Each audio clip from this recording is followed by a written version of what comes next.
Welcome back. So following the Pope's passing on Monday, the Vatican announced 9 days of mourning marked by solemn masses held around the world, and to reflect on his life and really how he transformed the Roman Catholic Church, we're going to be joined by Father Hugo McBride, member of the St. Patrick's Missionary Society.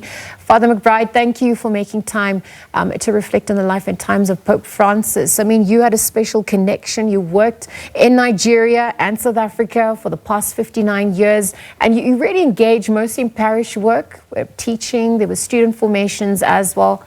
Talk to us about why this period of mourning, the life and legacy of Pope Francis, is significant for you. Well, I think, good morning, Lisa. Morning. And good morning to all those that are listening. I think the first thing about living in Africa, in mostly rural areas, and dealing with African youth for all of my life, really, as a priest, what Pope Francis brought resonated with my experience much more than some of the former popes. I think the change began the very day that he walked onto the balcony to introduce himself to the crowds for the very first time. And instead of blessing them or making everything very solemn, he bowed his head, and he asked them to pray for him and for them, people, to bless him. And I think by that very act, he led the church into a greater simplicity of lifestyle, in which there wasn't an authoritative monologue from the top down, but a two-way dialogue with the people, so that the church started to listen, to become a listening church, and closer to, more earthy, closer to the ground, closer to what was the experience of ordinary people. Yes. And Father McBride, thank you for those sentiments, because we also know that he made his final public appearance riding the Pope Mobile in St. Peter's Square on Easter Sunday, and then obviously passed away the very next day. And even if we just look at his last public appearance, where he really urged world leaders to lay down arms, turn to dialogue, listen.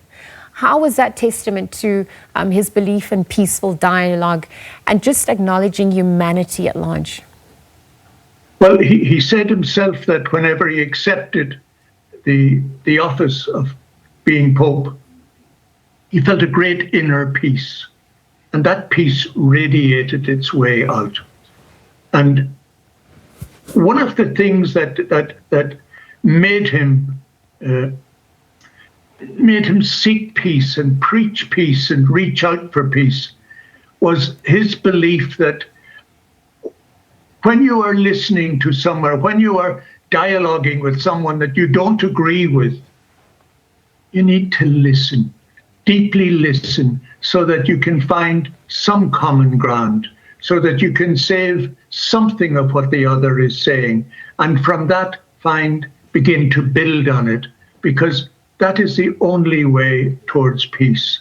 It's by listening and by sharing and by deep human contact.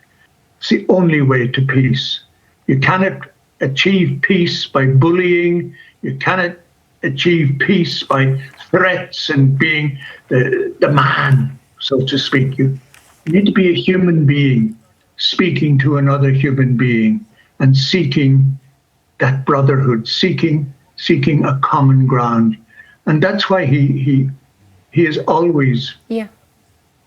Yes? Yes, he was not a conventional pontiff, and his life is marked by deep faith. Again, just his solidarity for the marginalized and those, of course, who had been excluded from society. Father Hugo McBride, member of St. Patrick's Missionary Society, I just want to thank you for weighing in and really just joining us this morning to reflect on Pope Francis' life, how he transformed the Roman Catholic Church, what he also meant to you, and how his legacy is going to continue, of course, perhaps as the rest of the world come to pay their last respects. In fact, visuals on your screen right now, just outside of the Vatican, we saw this steady build-up of thousands of people emerging to the Vatican, of course, where the funeral of the late Pope Francis is going to be taking place. And we'll continue to bring you roving coverage on the SABC.